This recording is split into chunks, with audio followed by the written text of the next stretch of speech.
They say the walls of an office have ears, but sometimes it's the ghosts of the past, whispering through faded ink on yellowed paper, that scream the loudest truths.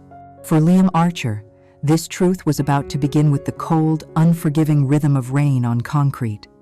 The downpour was relentless, plastering his thin dress shirt to his skin, but he barely felt the chill. His entire world had just been flash frozen, then shattered into a million pieces. He stood across the street, a ghost in his own life, staring up at the monument of his success and his failure, the Athelred Tower. It pierced the bruised evening sky, a titan of glass and steel, every line, every angle, a thought born from his own mind. And he had just been ejected from it like a common criminal. Just 30 minutes ago, 2 impassive security guards had stood before his desk, their presence a stark violation of his creative sanctuary. There was no argument, no explanation, just a cold, corporate scripted line. "Mr. Archer, your employment has been terminated. Please gather your personal effects." His keycard was deactivated before he could even process the words.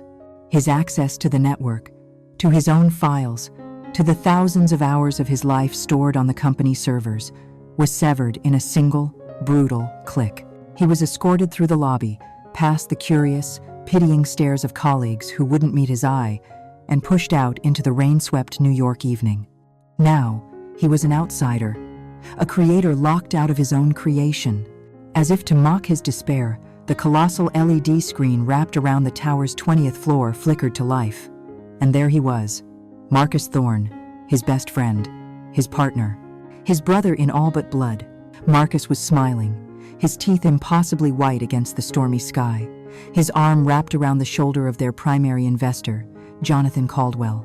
The headline beneath them burned through the rain: Marcus Thorne, the visionary architect behind the Athelred Tower. Liam felt a hollow punch to his gut. Visionary. The word was a lie, a venomous, calculated theft of his soul. Marcus had been the voice, the handshake, the charming salesman. But Liam had been the vision. He had been the late nights fueled by coffee and obsession, the hand that held the pen, the mind that solved the impossible geometries. Now, his legacy was being broadcast to the world with another man's face on it. The rain fell harder, a pathetic fallacy for the storm raging inside him, washing away nothing, only blurring the triumphant image of the man who had just stolen his life. To understand the depth of this betrayal, you must first understand the foundation upon which it was built. Because every great act of treachery requires an even greater foundation of trust, and the bond between Liam Archer and Marcus Thorne was once as solid as the bedrock of Manhattan itself. They were 2 halves of a single ambition, a partnership forged in the crucible of late-night study sessions and the shared, intoxicating dream of etching their names onto the city skyline. Liam Archer grew up with the scent of sawdust in his nostrils and the weight of a hammer in his hand. An orphan raised by his grandfather, a master carpenter, Liam learned from a young age that the integrity of a structure begins with the honesty of its joints. His grandfather, a man of few words and calloused hands, taught him that a well-made thing possesses a quiet soul, that there is more truth in a perfectly plumb wall than in 1,000 eloquent speeches.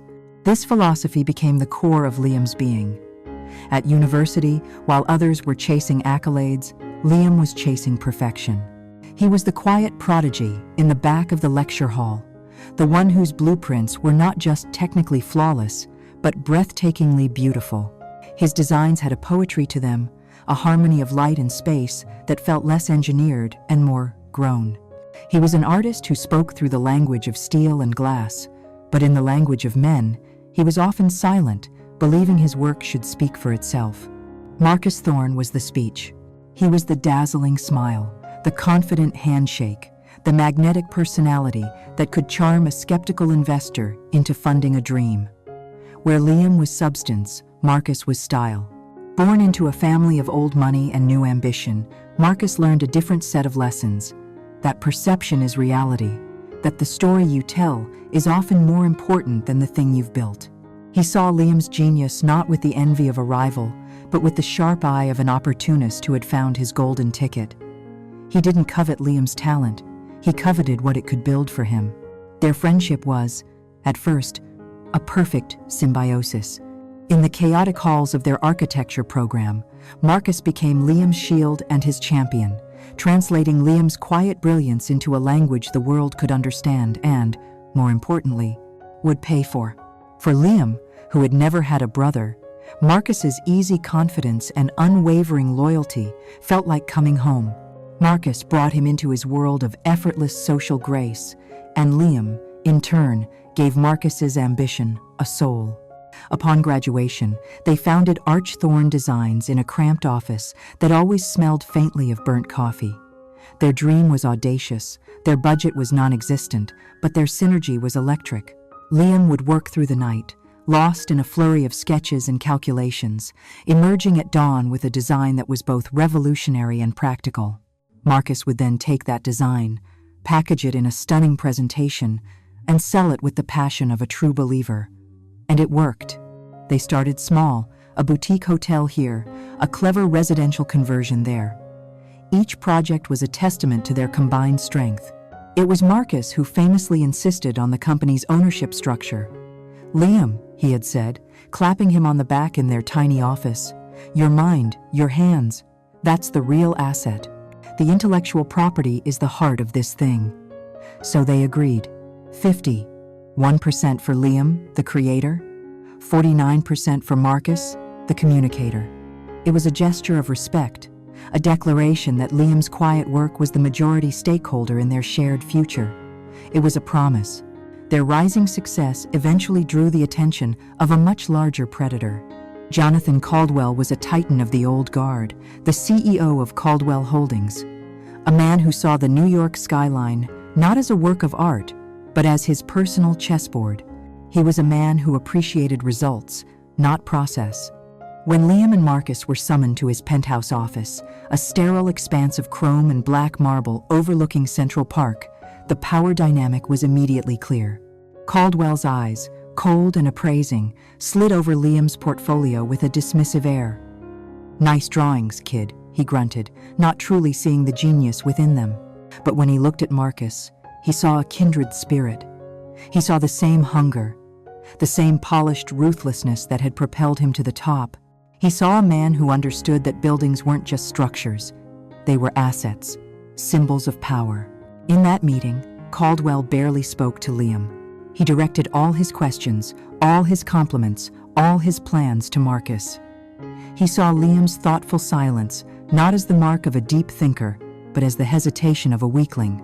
He saw his humility as a lack of killer instinct. And Marcus, bathed in the approval of a man he had long idolized, did nothing to correct this assumption. He soaked it in, his posture straightening, his voice taking on a new timbre of command. He began to speak of Liam's designs using the word "I." When I envisioned the atrium, he would say, or, "My concept," for the facade was. A subtle shift, barely noticeable at first, but it was the sound of a foundation beginning to crack. Liam, ever trusting, told himself this was just Marcus playing the game, doing what he did best. He didn't realize that for Marcus, and for the shark they were now swimming with, the game was all that mattered. The brotherhood forged over drafting tables and cheap coffee was about to be renegotiated by the cold, unforgiving calculus of power, and Liam, the soul of the company, was about to be listed as a liability. The spark that ignited the inferno was, as is so often the case, a moment of brilliant celebration. The design for the Aethelred Tower, Liam's magnum opus, won the coveted Pritzker International Design Award. It was an unprecedented achievement for a firm as young as Archthorn Designs, an honor that instantly catapulted them from promising upstarts to architectural royalty. The awards gala was a blinding spectacle of flashing cameras and clinking champagne glasses. Liam, deeply uncomfortable in a rented tuxedo, felt like an imposter. He saw the beauty in the quiet integrity of a blueprint, not in the loud vanity of a black tie event. But Marcus was in his element. He moved through the crowd like a shark, a dazzling smile his dorsal fin, shaking hands, accepting congratulations, owning the room. When their name was called, it was Marcus who strode confidently to the stage, pulling a reluctant Liam along with him. Liam stood awkwardly behind the podium, while Marcus delivered a speech that was a masterclass in charismatic appropriation. He spoke of our vision, our struggle, and our shared dream.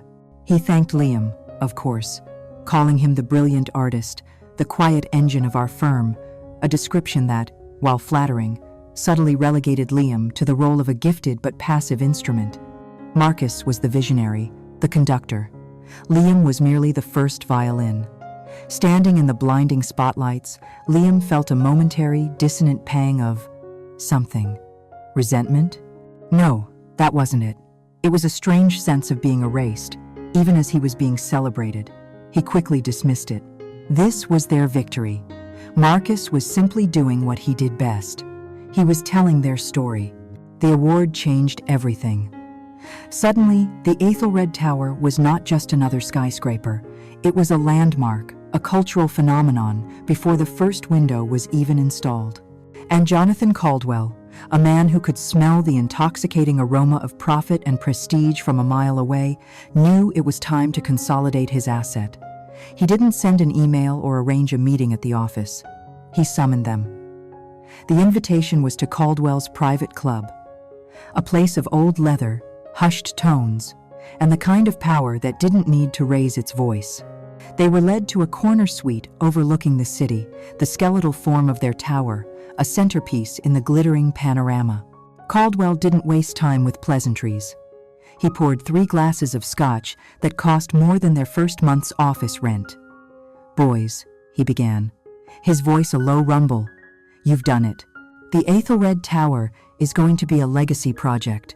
My legacy, and yours." He raised his glass, his eyes fixed not on Liam, but on Marcus. To the future. They drank. The liquor was smooth, a velvet glove on an iron fist. Then came the seduction. Caldwell leaned forward, a predator closing in. "But we need to think bigger than one tower. A project of this magnitude requires the full weight of a global enterprise behind it. I'm not investing in a building anymore. I'm investing in an empire. And I want Archthorn Designs to be the crown jewel of that empire." Liam was stunned into silence. He didn't understand. Caldwell continued, his gaze now turning to Liam, though it felt like he was still speaking to Marcus. "Liam, your talent is generational. It's wasted on a single project at a time. I want your design philosophy, your aesthetic, to become the signature of every major Caldwell development worldwide. From London to Tokyo. I'm creating a new position, Chief Creative Officer of Caldwell Holdings. It's yours." The words hung in the air, thick with the scent of expensive scotch and impossible dreams. Chief Creative Officer of the entire corporation. It was a quantum leap, a validation so immense Liam couldn't fully comprehend it. All the lonely nights, all the quiet, thankless work, all the moments of self-doubt, they all seemed to culminate in this single breathtaking offer. He was speechless, his mind racing. And that's when Marcus, the Judas, stepped in to play his part. He placed a hand on Liam's shoulder, his grip firm, brotherly. His eyes were shining with what Liam mistook for shared excitement. "Liam, can you believe it? This is it. This is the end game we always talked about, man. We're not a little boutique firm anymore. We're on the global stage." He turned back to Caldwell, his voice filled with practiced gratitude. "Jonathan, we are honored. We just have one question. What does this mean for our company?" Caldwell smiled, a slow, reptilian stretching of the lips. "It means integration. We acquire Archthorn Designs, bring it in-house as our premier design division. We streamline the corporate structure, inject our capital, our resources. It's a merger, a synergy. We become one entity, stronger than the sum of our parts." He slid a thick, leather-bound portfolio across the polished mahogany table. "It's all in here. Just a formality, really. A restructuring agreement." Liam instinctively reached for the portfolio. He was the details guy.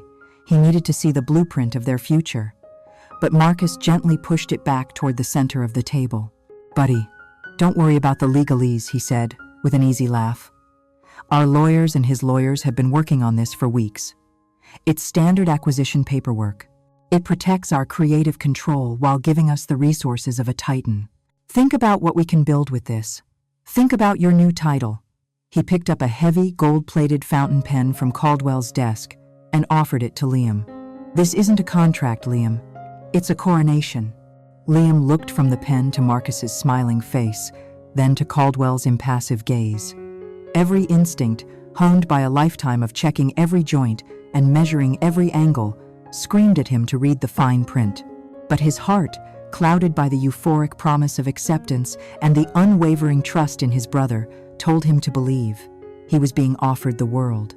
To hesitate now would be to doubt the victory, to doubt Marcus. He took the pen. It felt unnaturally heavy in his hand. With his friend's reassuring hand still on his shoulder, Liam Archer signed away his company, his creation, and his future.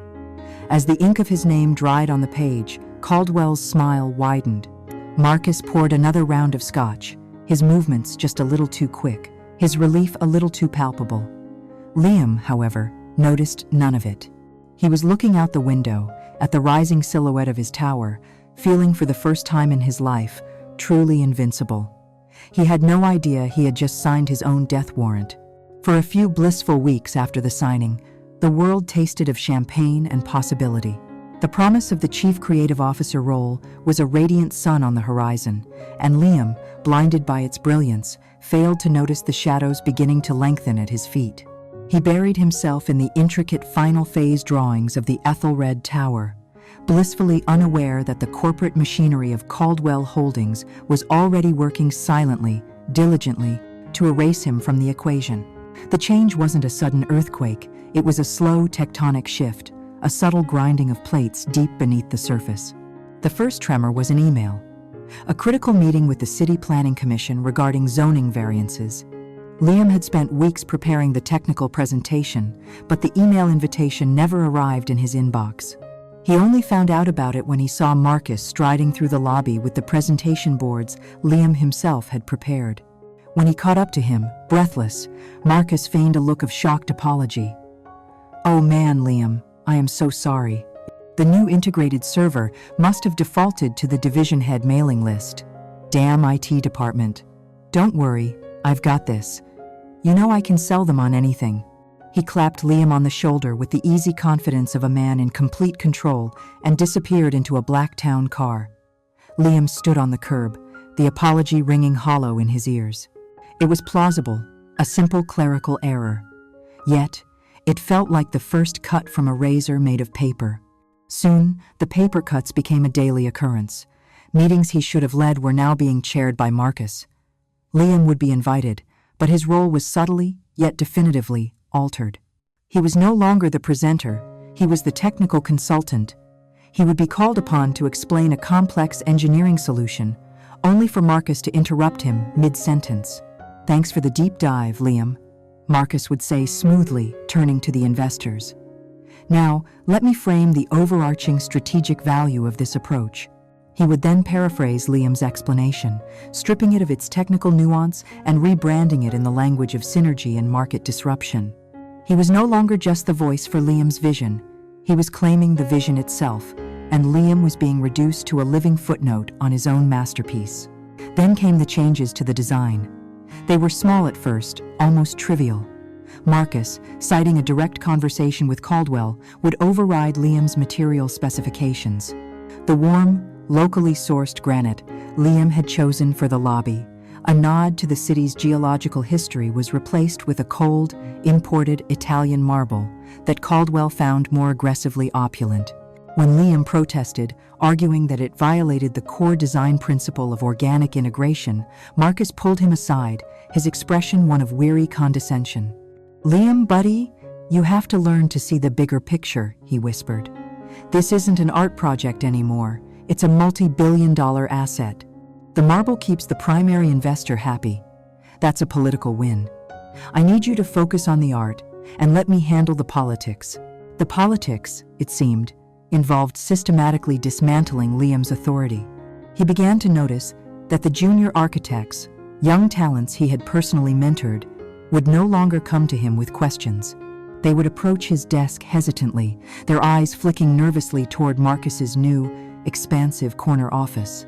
"Sorry to bother you, Liam," one of them mumbled one afternoon, but Marcus sent over a directive to rework the eastern facade lighting. He said he had a new concept. Liam had heard nothing of a new concept. He was the architect. He was the chief creative, or soon-to-be creative officer. Yet, he was the last to know about changes being made to his own design by his own team. The lines of communication were being redrawn, and every new line bypassed him, leaving him isolated on an island in the middle of a bustling office. The open, collaborative spirit of Archthorne Designs was dead, replaced by the rigid, whispering hierarchy of Caldwell's empire. The breaking point came when he saw an internal memo left carelessly on a printer, announcing a new project oversight committee for the Aethelred Tower. Marcus Thorne was listed as chairman. Liam's name was listed under key creative consultants, alongside the heads of engineering and landscaping. He felt a surge of cold fury. Consultant. He was a consultant on the project that had come from his own soul. He stormed to Marcus's office, the memo crumpled in his fist, and for the first time, he didn't bother to knock. Marcus looked up from his desk, his expression not of surprise but of mild annoyance. "Everything okay?" he asked calmly, as if Liam were a disgruntled intern. "What is this, Marcus?" Liam threw the memo onto the desk. "Oversight committee, creative consultant? You're cutting me out of my own project. My team is reporting to you. You're changing my designs without even telling me. What the hell is going on?" Marcus leaned back in his leather chair, a picture of serene authority. He steepled his fingers and sighed, a sound of profound disappointment. "Liam," he began, his voice dripping with condescending patience, "you're thinking like a small firm architect. I'm trying to help you think like a global executive. Your new role, the CCO role, is about vision. It's about shaping the next 50 Caldwell projects. You can't be stuck in the weeds, worrying about lighting fixtures and lobby materials. It's beneath your new station." "My new station? I don't even have a new office, Marcus. All I have is you hijacking my work." "I'm not hijacking it," Marcus said, his voice dangerously soft. "I'm protecting it, and I'm protecting you. You are an artist, Liam. You are not a politician. You don't understand the personalities, the egos you have to manage in a world like this. I am running interference. I am taking the meetings, fighting the battles, managing the stakeholders, so that you can be free to do what you do best, create. I am clearing the path for your ascension, and all you can see are the trees I have to knock down to do it." Liam stared at him, dumbfounded. It was a speech of such breathtaking arrogance, such masterful manipulation, that he felt the anger draining out of him, replaced by a dizzying confusion. Marcus was twisting reality, framing his betrayal as a benevolent act of stewardship. He was painting Liam's valid concerns as the naive complaints of an artist who simply didn't understand the complexities of the real world. He made Liam feel small, petty, and ungrateful. He left the office not with a resolution, but with a head full of doubt. Had he overreacted? Was Marcus right? Was this just the painful, awkward transition to a bigger stage? He walked back to his desk, the entire office floor seeming to hold its breath, watching him. He sat down and stared at the blueprints of the Aethelred Tower, the elegant lines and perfect calculations that had once brought him so much joy. Now, they felt alien, like a language he no longer understood. The structure was his, but the kingdom was not. A cold dread settled in his stomach. Marcus wasn't just knocking down trees to clear a path. He was salting the earth so nothing could ever grow there again. The tense, cold war in the office lasted for another week. Liam moved through the days like a ghost, his presence acknowledged, but his authority gone. He tried to focus on the final details of the Aethelred Tower, the work that had always been his sanctuary, but the joy was gone. It felt like tending a garden that had been sold to another man. He was sustained only by the distant, shimmering promise of the chief creative officer role, a promise that now seemed less like a promotion and more like a golden cage he was being fattened up for. He told himself to be patient, to endure the politics as Marcus had advised. He didn't know that the final, fatal move in the game had already been planned, and he was the pawn being sacrificed. The trap was sprung with insidious precision. Marcus, working late one evening, used a burner email account and a public Wi-Fi network 2 blocks away to send a single, encrypted file to a direct competitor of Caldwell Holdings. The file contained a slightly outdated but still sensitive schematic of the tower's HVAC system, nothing critical enough to derail the project, but more than enough to constitute a major breach of confidentiality. He then used his high-level administrative access, granted to him as division head, to subtly manipulate the server logs. He couldn't fake an email from Liam's account, but he could create a record of an unauthorized data transfer from Liam's workstation IP address to an external server, time-stamped to the exact moment the file was sent. It was a digital ghost, a perfectly crafted piece of circumstantial evidence that pointed to only one culprit. The next morning, Jonathan Caldwell summoned an emergency meeting of the board. Liam was not invited. The atmosphere in the boardroom was one of manufactured crisis. Caldwell, his face a mask of grim fury, spoke of a cancer of disloyalty within the company. He spoke of an unthinkable betrayal that threatened the integrity of their flagship project. Then, he ceded the floor to Marcus, who played his role with heartbreaking perfection. He looked genuinely distraught, his voice choked with emotion. He presented the evidence, the intercepted email from the competitor, and the damning network logs provided by their diligent IT department. "I still can't bring myself to believe it," Marcus said, his eyes scanning the faces of the board members. He's my brother. But the evidence is here. I don't know why he would do it. Maybe he was resentful. Maybe a competitor made him an offer. I just don't know." He slumped into his chair, the picture of a man betrayed by his closest friend. It was a masterful performance. He wasn't just an accuser. He positioned himself as a fellow victim, sharing in their shock and disappointment. Caldwell let the impact of the revelation settle in the silent room. Then, he slid a familiar leather-bound document to the center of the table. It was the restructuring agreement Liam had signed. "Gentlemen," Caldwell said, his voice cold as ice, "when we brought Archthorn Designs into the fold, we did so based on trust. But we are not fools. If you will turn to page 17, section 11, subsection B," there was a rustle of paper. "It is a standard breach of fiduciary duty clause. It states that in the event of gross misconduct, including the unauthorized dissemination of proprietary information, the board has the right to terminate employment and divest all stock options and ownership shares, effective immediately and without recourse."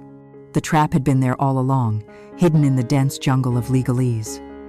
Liam's own signature was the trigger. There was no discussion, no need for a defense, because the defendant wasn't there. He had been tried and convicted in absentia. The vote was unanimous. Liam Archer was out. Back on the main office floor, Liam felt the shift before he understood it. The ambient hum of the office had dropped to a tense whisper. People avoided his gaze, scurrying past his desk like mice avoiding a cat. A knot of dread tightened in his stomach. He was reviewing a lighting plan when he saw them approaching. The severe-looking head of human resources, flanked by the 2 security guards who had escorted him into the building on his very first day. The HR woman, a person he had met only once, stood before his desk and cleared her throat, her eyes fixed on a point somewhere over his shoulder. She spoke in a flat, dispassionate monotone, reading from a tablet. "Liam Archer.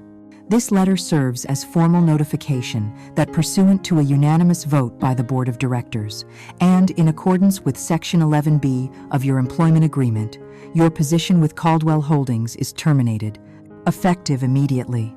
Liam stared at her, the words not making sense. It felt like a scene from a movie. "Terminated? What are you talking about?" "The grounds for termination," she continued, ignoring his question, "are gross misconduct and a severe breach of corporate confidentiality." The phrase hung in the air, venomous and absurd. "Breach of confidentiality? That's insane. I would never—" "Who is saying this?" The HR woman slid the tablet into her bag. "We are not here to debate the board's decision. Your network access has been revoked. You have 5 minutes to gather your personal belongings. These gentlemen will escort you from the premises." The shock was a physical blow, knocking the air from his lungs. He looked past her, searching the sea of faces for Marcus. He needed Marcus. Marcus would clear this up. This was a mistake, a grotesque, insane mistake. But Marcus was nowhere to be seen. His corner office was empty. Of course it was.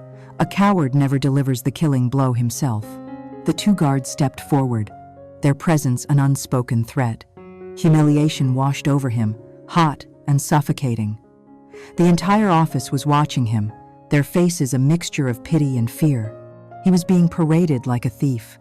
He numbly packed his few personal items into a small cardboard box, a photo of his grandfather, a few worn architecture books, his favorite pen. It was the sum total of a life's dream, now reduced to a box of trinkets. As they marched him toward the exit, he saw it. Through the glass walls of a conference room, he saw Marcus and Caldwell standing together, watching him go. Caldwell had a grimly satisfied look on his face, but it was Marcus's expression that broke him. There was no sadness, no conflict, just the cold, calm clarity of a mission accomplished. It was the look of a stranger. In that moment, Liam understood. This wasn't a mistake, it was an execution. And his best friend had just signed the order. The days that followed were a descent into a gray, soundless abyss. Liam's world, once a vibrant landscape of ambition and creation, had shrunk to the four walls of his minimalist apartment, which now felt less like a home and more like a pristine white prison cell. He unplugged his phone, let the emails pile up unread, and drew the blinds, shutting out a city skyline that had become a monument to his own humiliation. The silence was punctuated only by the endless, tormenting loop playing in his head. Every handshake with Marcus, every shared laugh, every promise, now recontextualized as a calculated move in a long, cruel game. Sleep offered no escape, bringing only nightmares of falling from the half-finished Ethelred Tower, with Marcus watching from the top, his face impassive. He was drowning in the one thing his logical, architect's mind couldn't build a defense against: his own colossal foolishness for having trusted so completely. He saw the news online, of course. In a moment of self-flagellation, he'd force himself to look. Industry blogs and financial news outlets had picked up the story, painting him as a disgruntled, treacherous employee. An anonymous source he knew it was. Marcus was quoted expressing deep, personal and professional disappointment, and praising Caldwell Holdings for their swift and decisive action in protecting their intellectual property. They were not just content with taking his company, they were systematically destroying his name, ensuring no respectable firm would ever hire him again. They were salting the earth of his entire career. After 2 weeks of living on whiskey and regret, he knew he couldn't stay in the city. Every gleaming pane of glass on every skyscraper felt like an eye, watching and judging him. He packed a single bag, got in his car, and drove, leaving the city in his rearview mirror until its sharp, accusatory angles softened into a distant haze. He drove to the only place that felt real anymore, his grandfather's house. It was a small, quiet house on a tree-lined street, an hour north of the city, left to him after his grandfather had passed, and kept exactly as it was, a dusty sanctuary of memory. The air inside was thick, with the scent of old books, linseed oil, and a faint, lingering aroma of pipe tobacco. Dust motes danced in the slivers of afternoon light that cut through the grimy windows. For a day, the house was a comfort, a womb of nostalgia. He ran his hand over the sturdy, hand-built furniture, the perfectly joined corners of the bookshelves, the smooth, worn surface of the kitchen table. Everything his grandfather had built was honest, solid, and true. And that very honesty soon began to feel like a rebuke. The quiet integrity of the house mocked his own naivety. His grandfather's values, work hard, be true to your word, trust in the quality of your craft, had been the bedrock of Liam's life. But in the brutal world of men like Caldwell and the new Marcus, those values hadn't been a shield. They had been a vulnerability, a weakness they had expertly exploited. A bitter, nihilistic rage began to curdle in his gut. What was the point of any of it? This house, these memories, these values, they were relics of a bygone era, useless artifacts in a world that rewarded deceit. In a sudden, destructive frenzy, he decided to purge it all. If the world didn't value integrity, then he would be the one to burn down the temple of his own beliefs. He started in the workshop, the sacred heart of the house. He would tear it all down, throw it all away, erase the past that had made him so vulnerable. He worked with a desperate, manic energy, throwing things into a growing pile in the center of the floor. Old cans of varnish, bundles of rare wood his grandfather had saved for special projects, hand-drawn schematics, for long-forgotten pieces of furniture. It all went onto the heap. He was not just cleaning. He was performing an exorcism, trying to cast out the ghost of the honorable, trusting man he used to be. His fury finally focused on a large, heavy sea chest made of dark, heavy oak, bound with iron straps. It was where his grandfather had kept his most prized tools. It was also locked, and the key had been lost for years. Useless junk, Liam spat, his voice raw. He grabbed one end of the heavy chest, intending to drag it and throw it onto the pile. He heaved, his muscles straining, but his grip, slick with sweat, slipped. The chest fell, landing on its corner with a sickening crack of splintering wood. The old lock, rusted and strained, burst from its housing. The lid sprang open, and its contents spilled across the dusty floor. For a moment, Liam just stared at the wreckage. His grandfather's most beautiful tools lay scattered amongst the debris.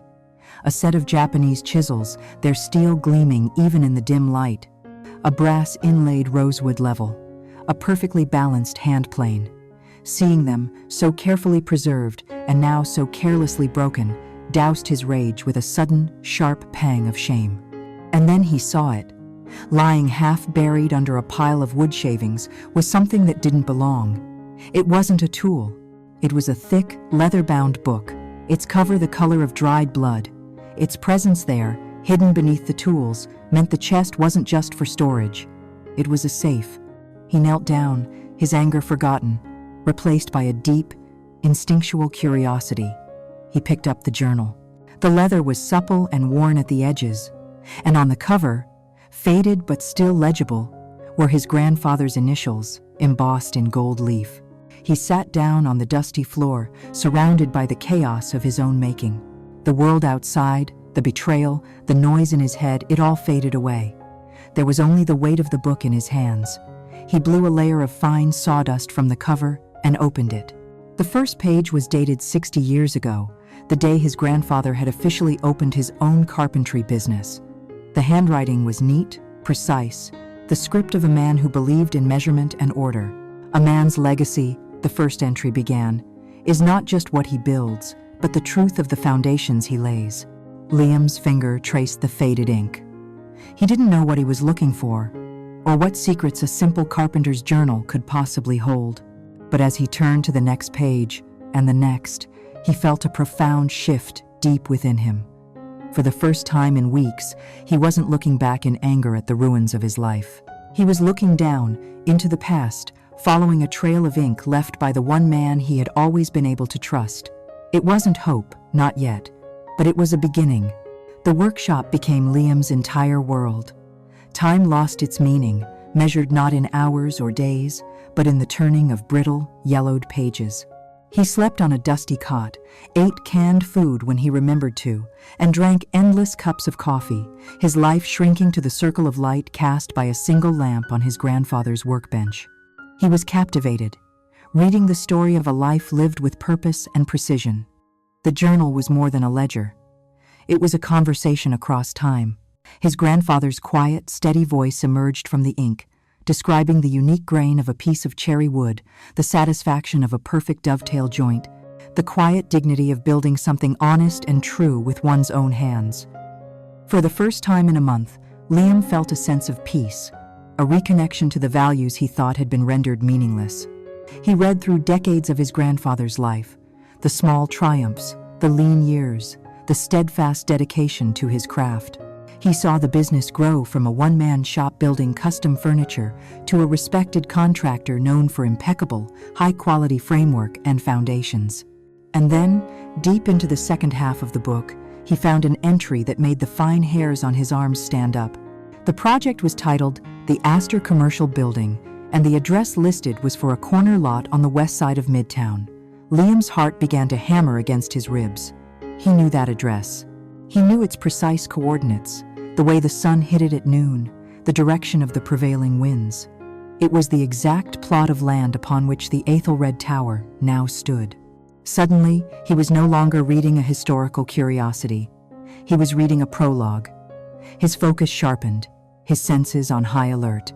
The entries that followed detailed his grandfather's excitement for the project, his biggest contract to date. He wrote of his partner, the developer who had secured the financing, a young man named Arthur Thorne. Liam felt a jolt, a sickening lurch of recognition. Thorne, it couldn't be a coincidence. This was Marcus's grandfather. The elegant script on the page now seemed to carry a sinister weight, the words of a ghost whispering a warning.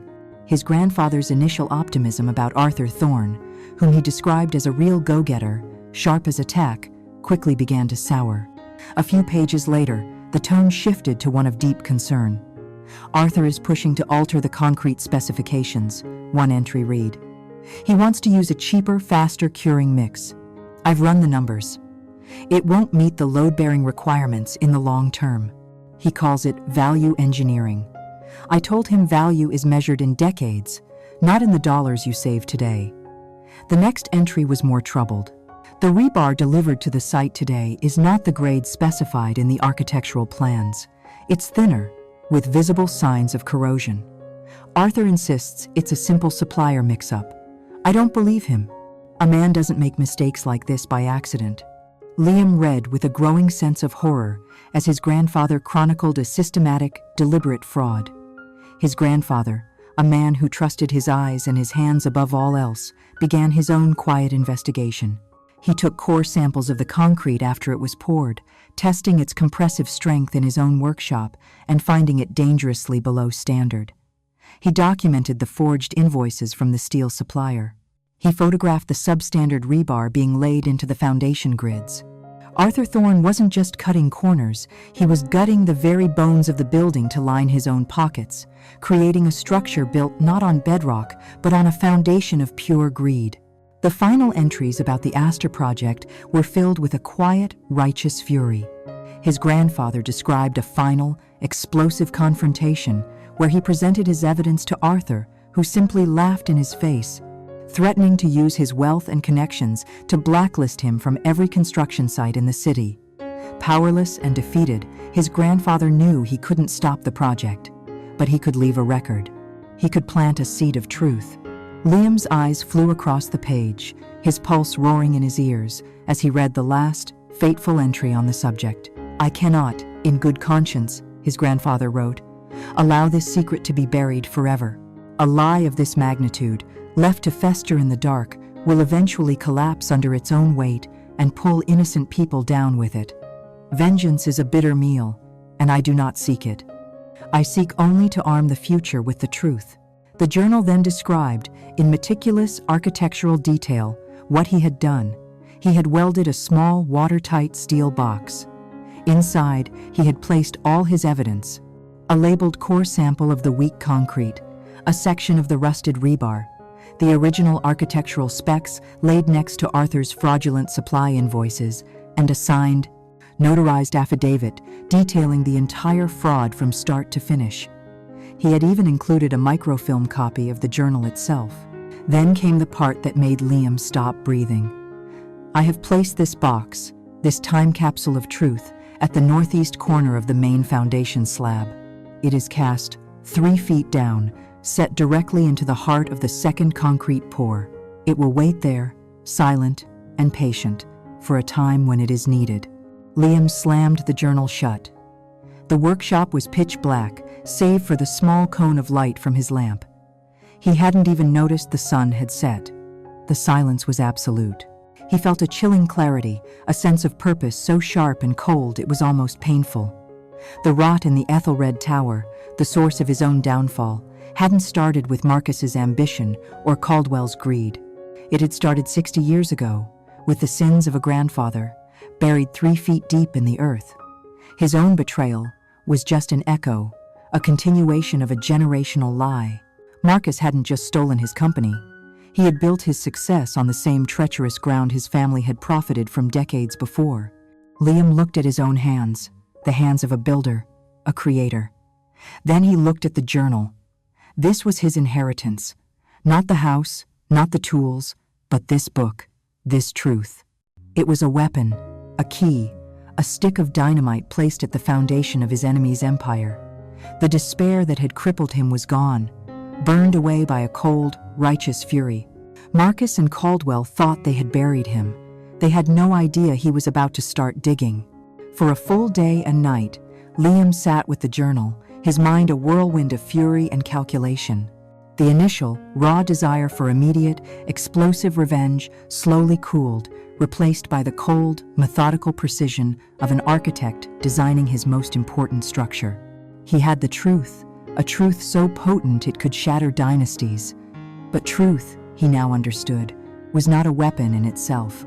It was merely ammunition. And without a delivery system, ammunition was useless. He had zero credibility. If he walked into a newspaper office now, a disgraced and fired architect claiming to have found his grandfather's secret diary, they would show him the door. If he filed a lawsuit, Caldwell's army of lawyers would bury him in motions and character assassinations before he ever saw the inside of a courtroom. They had built a fortress of lies around his reputation, and he couldn't storm the walls alone. He needed a key. He needed an ally whose own reputation was ironclad. He spent the next 48 hours, not in his grandfather's past, but in the present, hunched over a laptop, diving deep into the world of high-stakes structural engineering. He needed more than just an expert. He needed a giant, a name so respected that their word alone could force the world to listen. And that's when he found her, Eleanor Vance. Her name was attached to some of the most daring and innovative structures on Earth, gravity-defying bridges, earthquake-proof towers, buildings that seemed to cheat the laws of physics. She was the CEO of her own firm, a woman who had shattered every glass ceiling in a male-dominated industry. But it was an article from 5 years ago that made Liam's breath catch in his throat. It detailed a very public, very bitter dispute between Vance Engineering and Caldwell Holdings over the foundation of a skyscraper in Chicago. The official reason for their parting of ways was creative differences, but the article, quoting anonymous sources, hinted that Vance had walked away after refusing to sign off on substandard materials and a dangerously accelerated construction schedule. She had chosen her integrity over Caldwell's money. She was the one. She was the only one who would understand. Getting to Eleanor Vance was like trying to schedule a meeting with a queen. Her gatekeepers were legendary. Liam knew a direct approach was doomed. He was a pariah, so he did what he did best. He did his homework. He discovered she was giving her annual guest lecture at his alma mater's School of Architecture in 3 days. It was his only shot. He drove back to the city, not to his sterile apartment, but to the university library. He spent the next 2 days devouring every paper, every interview, every technical manual Eleanor Vance had ever published. He wasn't preparing a plea. He was preparing for an examination. On the day of the lecture, he sat in the front row of the packed auditorium. Eleanor Vance was exactly as he'd imagined, tall, elegant, with sharp, intelligent eyes that missed nothing. She spoke with a clarity and passion that held the entire room captive. When she opened the floor for questions, Liam's hand was the first to shoot up. He didn't ask about her career or her philosophy.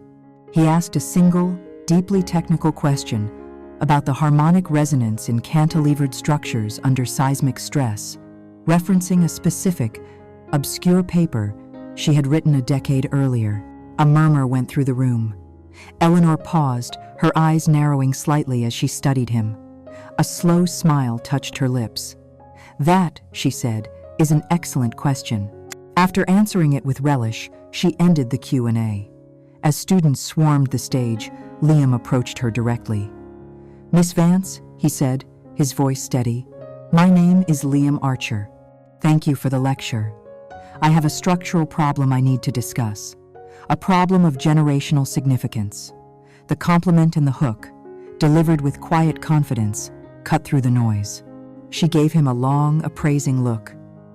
Be at my office tomorrow. 9 a.m. You have 10 minutes. Her office was a testament to her mind, a minimalist space of glass and white marble, impeccably organized and devoid of clutter. The only decorations were intricate scale models of her most famous projects. She sat behind a vast, empty desk and gestured for him to take a seat. 10 minutes, Mr. Archer. Begin. Liam didn't start with Marcus or the betrayal. He started with the truth of the foundation. He placed his grandfather's journal on her desk. This was my grandfather's, he said, opening it to the marked pages. He was the foundation contractor for the Astor Commercial Building, built in 1958, on the site where the Ethelred Tower now stands. He pushed the book towards her. Eleanor glanced at it, her expression a mixture of impatience and skepticism. A diary? A professional log, Liam corrected her gently. Please, look at the entries for August of that year. He then launched into a calm, precise, technical analysis, speaking her language. He talked about the specified grade of rebar versus the material documented in the journal.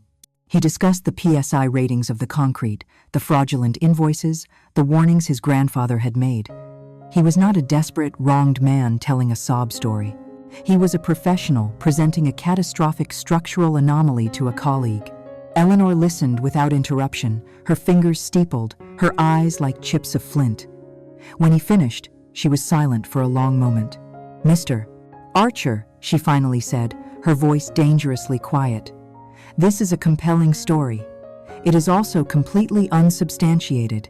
You, a publicly disgraced architect with a clear motive for revenge against Jonathan Caldwell, bring me a 60-year-old journal and expect me to believe it? You expect me to risk my entire reputation on the word of a dead carpenter? Liam had expected this. He was ready. He wasn't just a carpenter, Liam said, his voice firm. He was a master craftsman who documented everything. He specifies the exact fraudulent concrete mix, a C15 blend with insufficient aggregate instead of the required C30. He notes the rebar was grade 40, prone to corrosion, not the specified grade 60. These aren't vague recollections, they are the technical specifications of a crime. And the original Astor building, which stood for 60 years, was only 15 stories tall. Caldwell built a 90-story super tower on top of it. Did they replace the entire foundation, Miss Vance? Or did they just sink new piles and build upon the old one, assuming it was sound? He saw a flicker of something in her eyes. He had hit a nerve. He played his final card. The developer who committed this fraud was Arthur Thorne. His grandson, Marcus Thorne, along with Jonathan Caldwell, are the ones who pushed me out. The name Caldwell hung in the air between them. Eleanor's expression hardened, the professional skepticism now tinged with a cold personal memory. She stood and walked to the vast window overlooking the city. She knew Caldwell. She knew his arrogance, his relentless drive to cut costs, his contempt for the cautious, methodical world of engineering. Liam's story, as wild as it sounded, resonated with the tune of her own past battle with the man. It was a different song, but the same composer. She turned back from the window, her decision made. If you are wrong, Mr. Archer, your life is over, and you will have done catastrophic damage to mine. But if you are right, if that foundation is as compromised as this book suggests, then the Ethelred Tower is a ticking time bomb. And that makes this a matter of public safety. It becomes our professional duty. She walked back to the desk, her eyes boring into his. I am not interested in your revenge. I am interested in the truth of the engineering. I will help you, but we do this my way, quietly, methodically. We will need to verify your claim before we make a single move. She extended a hand across the desk. Her grip was firm, her resolve absolute. All right, Mr. Archer. Let's see if we can find your grandfather's ghost. In the sterile silence of the office, a silent, powerful alliance was forged, built not on friendship, but on a shared enemy and the unyielding principles of concrete and steel. The weeks that followed Liam's meeting with Eleanor Vance were a study in disciplined patience. The burning, reactive rage that had consumed him was banked, transformed into the cold, focused energy of a forge. Eleanor's office became his new home, a war room where the battle for his future would be planned not with emotion, but with the ruthless precision of a master strategist. Eleanor, true to her word, was not interested in his pain. She was interested in his knowledge. She saw his intimate, creator's understanding of the Ethelred Tower not as a source of trauma, but as a priceless, strategic asset. "Listen to me, Liam," she said on their first day of planning, standing before a vast, wall-mounted map of the project's district. "Your grandfather's journal is our casus belli, our reason for war, but it is not our opening salvo. If we fire that shot now, we will be obliterated in the crossfire. Caldwell and Thorne control the narrative. We cannot prove what's in the foundation until we get access to the foundation, and they will never grant us access. Therefore, our first objective is not to attack, but to gain leverage. We need something they want, something they need, so badly that they have to invite us through the front door." Liam, his mind already whirring, stepped towards the map. He saw the Ethelred Tower, but he also saw the invisible web of dependencies that surrounded it, the complex ecosystem of a mega project. He knew its every vulnerability, every critical path, every single point of failure, because he had designed them. His finger traced the perimeter of the tower's plot, then stopped on an adjacent, grimy-looking square labeled Rocco's auto body. "Here," Liam said, his voice quiet but certain. "This is their Achilles heel." Eleanor raised a skeptical eyebrow. He continued, "The tower itself is on its own plot, but my full design, the design they are still working from, incorporates a subterranean retail concourse, a new public plaza, and, most critically, the main entrance to the multi-level underground parking garage. To build that entrance ramp, to lay the main utility and fiber optic conduits without tearing up the entire street, they need to acquire this property and demolish it. It's the only viable access point." He looked at Eleanor. "I know for a fact that Caldwell has been trying to buy it for a year, but the owner, an old man named Sal Rocco, has refused every offer. He hates developers." A slow, predatory smile spread across Eleanor's face.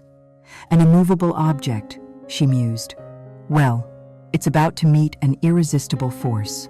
What followed was a masterclass in corporate stealth. Eleanor didn't make a direct offer. That would have been too loud, too visible. Instead, she moved through a series of shell corporations, obscuring her financial trail like a squid releasing ink.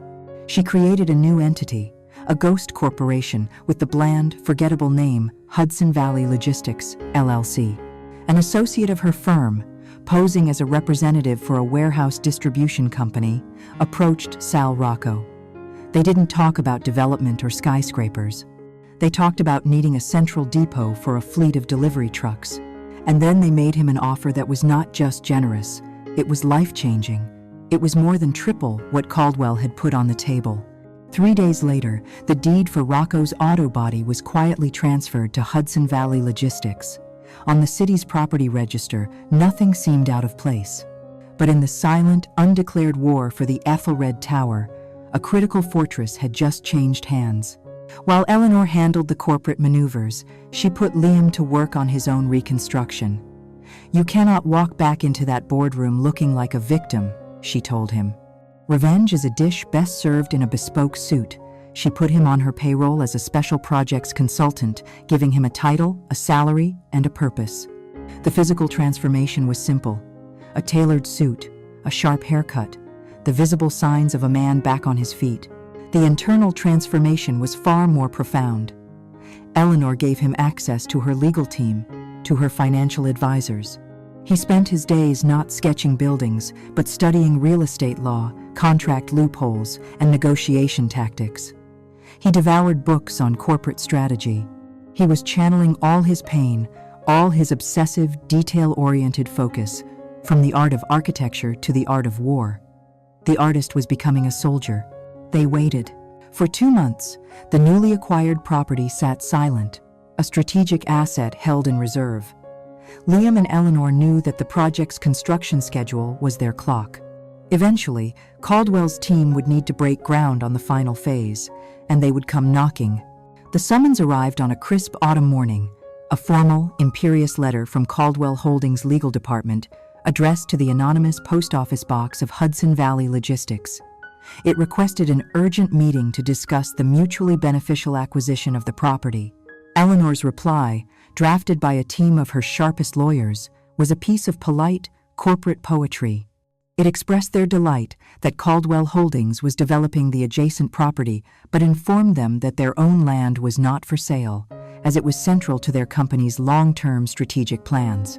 However, in the spirit of good corporate citizenship, they were willing to entertain a proposal for a limited easement and strategic partnership agreement. They would be happy to meet in person to discuss the matter. The meeting was set for the following Tuesday in the main boardroom on the 50th floor of the Caldwell Holdings building, the very room where Liam's fate had been sealed. When the day came, Liam felt a calm he hadn't experienced in months. It was the calm of a man who knew the outcome before the game had even begun. He rode the elevator up, the polished steel doors reflecting a man he barely recognized, confident, composed, and cold. Inside the boardroom, Jonathan Caldwell sat at the head of the vast table, flanked by his lawyers. Marcus Thorne sat to his right, looking smug and successful. They were expecting to negotiate with some small-time logistics manager, an obstacle to be flattened with their money and power. The heavy oak door swung open. Their assistant announced, "Mr. Archer is here, representing Hudson Valley Logistics." Liam walked in. He saw the flicker of confusion on the lawyers' faces, then the jolt of absolute shock on the faces of Caldwell and Marcus. Marcus's smug smile vanished, replaced by a slack-jawed disbelief. He looked as if he had just seen a ghost. Liam ignored their stunned silence. He strode to the empty side of the table, placed his leather briefcase down with a soft, definitive click, and met their gazes. He was not the broken artist they had thrown out into the rain. He was the enemy, sitting at their table, in their seat of power. "Good morning, Jonathan." "Marcus," Liam said, his voice perfectly even, betraying no history, no emotion, nothing but business. "I believe you wanted to talk to us about getting access to our property." The weeks between Liam's shocking reappearance and the Athelred Tower's grand opening gala were a brutal, grinding war of attrition, fought in the sterile silence of conference rooms. Caldwell and Marcus, reeling from the strategic masterstroke that had placed their enemy in control of their project's future, tried every tactic in their playbook. They tried intimidation, with Caldwell's lawyers issuing veiled threats of legal action for tortious interference. They tried condescension, with Marcus attempting to lecture Liam on the complexities of urban development, as if Liam hadn't written the book on it. Finally, they tried money, offering an astronomical sum to buy the Hudson Valley Logistics property. Through it all, Liam, meticulously coached by Eleanor and her team, remained a calm, immovable object. He never raised his voice. He never once mentioned their shared history, the betrayal, or his grandfather's journal. He was the very picture of a dispassionate corporate representative. He countered their legal threats with his own, pointing out the ironclad clauses in his company's property rights. He listened to Marcus's lectures with a faint, knowing smile, and when they offered him money, he simply replied, "My firm is not interested in a sale. We are, however, prepared to continue negotiations on the terms of our strategic partnership." He was strangling them with the very corporate doublespeak they had used to destroy him. They were trapped. To complete their legacy project, they had to deal with the man they had cast out. The resulting partnership agreement was a bitter pill for them to swallow, a document that contractually bound them to the ghost they had tried so desperately to bury. And it came with an invitation. As a key partner in the new plaza development phase, a representative from Hudson Valley Logistics was required to attend the tower's inaugural gala. The gala was the apotheosis of their lie.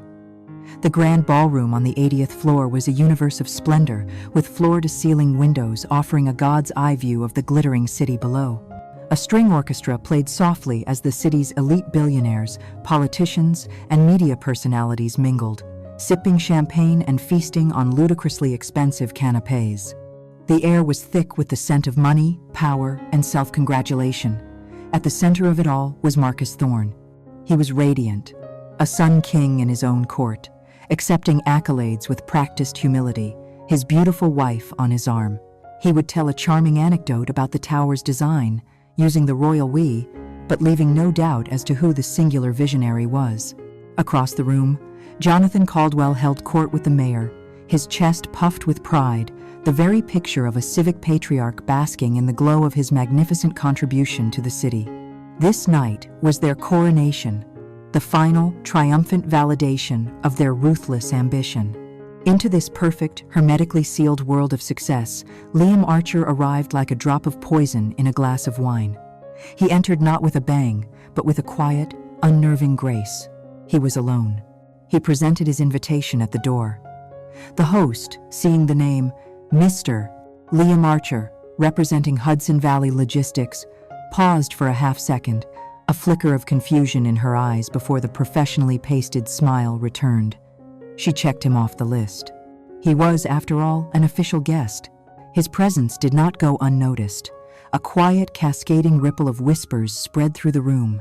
Former colleagues from Archthorne Designs saw him and froze, champagne flutes halfway to their lips. Industry rivals, who all knew the salacious story of his downfall, began to murmur amongst themselves. "Is that Archer? I thought he'd left the country. What in God's name is he doing here?" The festive hum of the party developed a sudden, sharp undercurrent of tension. Liam, however, seemed oblivious. He procured a glass of sparkling water from the bar, found an unoccupied spot near the vast windows, and simply watched the spectacle unfold. He didn't glower or sulk. He observed, his expression calm, his posture relaxed. It was this very calmness that made him so terrifying. He didn't look like a man who had been wronged. He looked like a man who was waiting for something. Eventually, Marcus, alerted by one of his nervous lieutenants, saw him. The blood drained from his face. The easy, confident smile faltered. His perfect night, his masterpiece of self-aggrandizement, was suddenly, irrevocably flawed. The ghost was at the feast. Bound by the duties of a host and the need to maintain appearances, Marcus had no choice but to approach. He pasted the smile back on his face and glided through the crowd, his wife in tow. "Liam," he said, his voice a little too loud, a little too jovial. "I have to say, I'm surprised to see you." Liam turned from the window, his eyes cold and clear. He gave Marcus's wife a polite, almost imperceptible nod before meeting Marcus's gaze. "Why would you be surprised, Marcus?" he replied, his voice just loud enough for them to hear. "As per Section 4, Subsection C of our partnership agreement, my attendance as a representative of my firm was contractually mandated. I'm simply fulfilling an obligation." The clinical, corporate language was a slap in the face. Marcus flinched. Before he could respond, a thunderous presence joined them. It was Caldwell, his face a mask of cold fury. "You've got a hell of a lot of nerve, Archer," he growled, his voice low and menacing. Liam didn't even look at him. He continued to address Marcus, though his words were meant for them both. "As I was saying, my firm takes its contractual obligations very seriously, as I'm sure yours does. For instance, the first quarterly partnership payment is due next Friday. I trust the wire transfer will be prompt." He finally turned his gaze to Caldwell, a look of utter disinterest on his face. "Now, if you'll both excuse me, I believe the mayor is about to make a speech." He turned and walked away, melting back into the crowd, leaving them standing there, speechless and seething. Their perfect night was ruined. He hadn't made a single threat, hadn't raised his voice, hadn't mentioned the past. He had simply shown up, a living, breathing embodiment of the secret they thought was buried, a secret that was now, somehow, a partner in their business. Their victory felt hollow, the celebration a sham.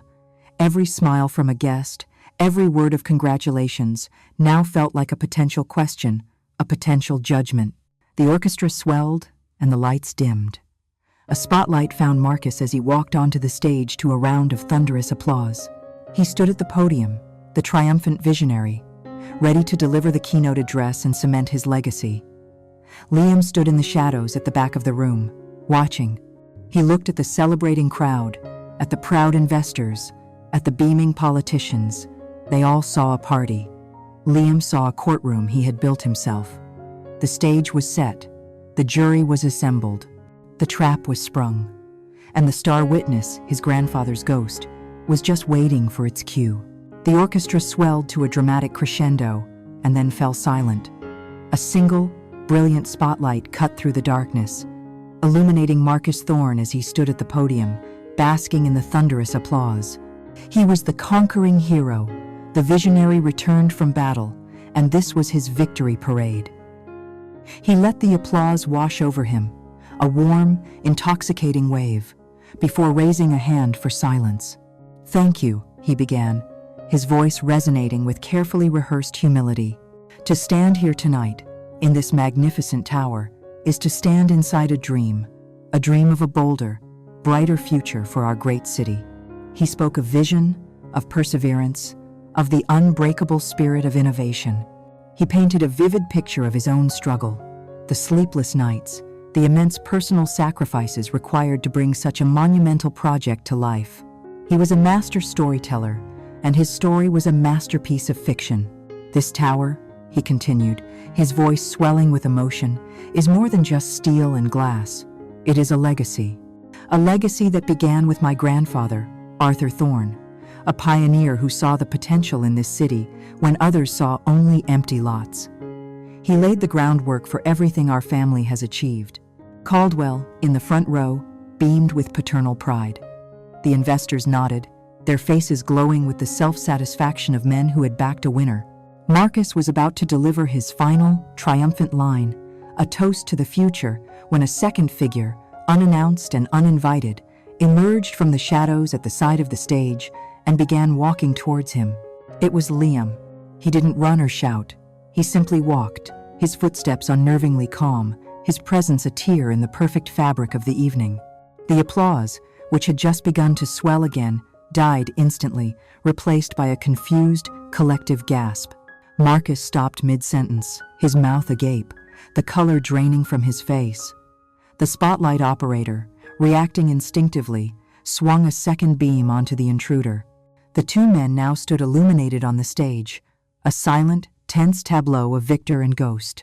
In the front row, Caldwell surged to his feet, his face contorting in a mask of pure rage, his mouth forming the word "security," but no sound emerged. Liam ignored Marcus completely. He walked to the second, smaller podium that had been left on the stage after the mayor's speech. He calmly placed the weathered, leather-bound journal and a small, heavy, rust-stained steel box on its surface. He leaned into the microphone, and his voice, amplified by the ballroom's perfect acoustics, was not a shout of accusation, but the clear, steady tone of a lecturer. "Good evening," he said. "Marcus speaks of legacy. I'd like to continue on that theme, if I may. I'd like to tell you all a story. A true story about two men who built a foundation on this very spot more than 60 years ago." A confused murmur rippled through the audience. Marcus looked desperately towards the wings, but the security team was frozen, unsure how to handle a situation so far outside their protocol. "One of these men was a builder," Liam continued, his voice captivating the silent room. "He was a carpenter who believed that a man's worth was in the honesty of his work. The other was a developer who believed a man's worth was in the perception of his success. The builder believed in strong foundations. The developer, well, he believed in cutting corners." The allegorical nature of the story was mesmerizing.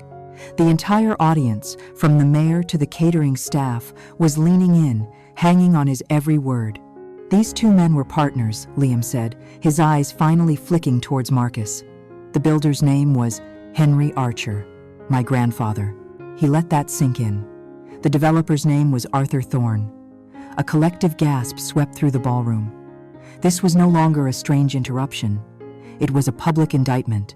"My grandfather," Liam said, his voice ringing with a cold, clear authority, kept a journal, a meticulous record of every project. "I'd like to share his final entry about the Astor Commercial Building, the original structure on this site." He opened the journal and slid a page under the document camera on the podium. On the two massive screens flanking the stage, his grandfather's elegant, 60-year-old script appeared, larger than life. The crowd began to read, their whispers turning to horrified murmurs. "But my grandfather didn't just write down the truth," Liam said, his voice cutting through the noise. He preserved it. He reached for the steel box. With a soft click, he opened the lid. He called this his time capsule of truth. He buried it in the corrupt foundation that Arthur Thorne poured, a secret waiting for the day it would be needed. One by one, he pulled the contents from the box, holding them up for all to see, a prosecutor presenting his final, damning evidence to the jury. "Exhibit A," he said, holding up a clear bag containing a piece of crumbling, chalky concrete, a sample of the foundation Arthur Thorne approved. Its compressive strength is less than half of the architectural requirement. In engineering terms, it is criminally unsafe. He then held up another bag containing a short, rusted piece of rebar. "Exhibit B, the substandard steel he used, which my grandfather predicted would corrode and fail within 50 years. He was off by 10.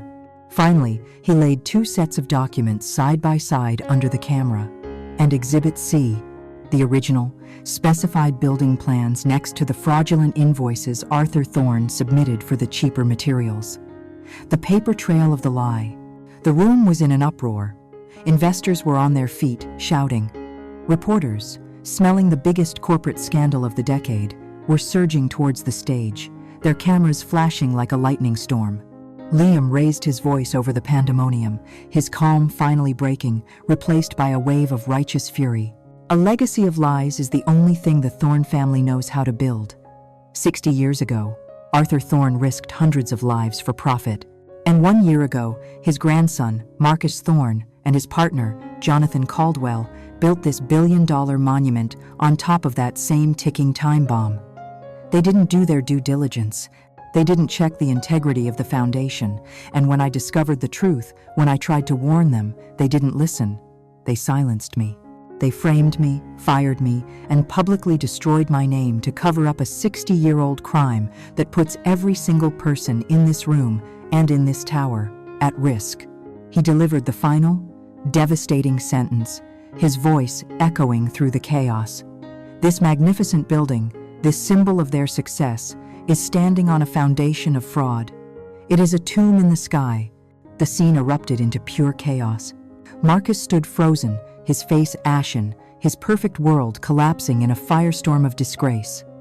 Caldwell was bellowing for security, a frantic, desperate roar lost in the tidal wave of panic and outrage. Liam stood for a moment longer, amidst the maelstrom he had unleashed. He looked across the stage at the shattered figure of the man who was once his friend. There was no triumph in his eyes, only a profound, weary sadness. His grandfather's ghost had been heard. His own name had been cleared. Justice, born from faded ink and buried steel, had been served. He turned and walked calmly off the stage, disappearing into the wings as the empire of Thorne and Caldwell imploded behind him. The pandemonium that erupted in the ballroom was merely the first tremor of a seismic event that would rock the city's corporate landscape to its core. As Liam disappeared from the stage, the world he left behind shattered. Flashing cameras created a strobe effect, capturing the surreal tableau of the city's elite, scrambling for the exits, their faces masks of panic and disgust. Marcus Thorne stood catatonic, a statue of disgrace in the eye of the hurricane, before being swarmed by his own security and hustled away from the baying pack of reporters. Jonathan Caldwell, red-faced and sputtering, found that his decades of cultivated power had evaporated in an instant. His commands were ignored, his threats were laughed at. He was no longer a king, he was just a loud, angry old man in the middle of a shipwreck. The fallout was immediate and catastrophic. By morning, the headlines were brutal. Tower of Lies, Caldwell's catastrophe, the Thorne legacy, a foundation of fraud. The stock of Caldwell Holdings, a blue-chip symbol of stability for half a century, didn't just fall, it ceased to exist, suspended from trading, and instantly rendered worthless.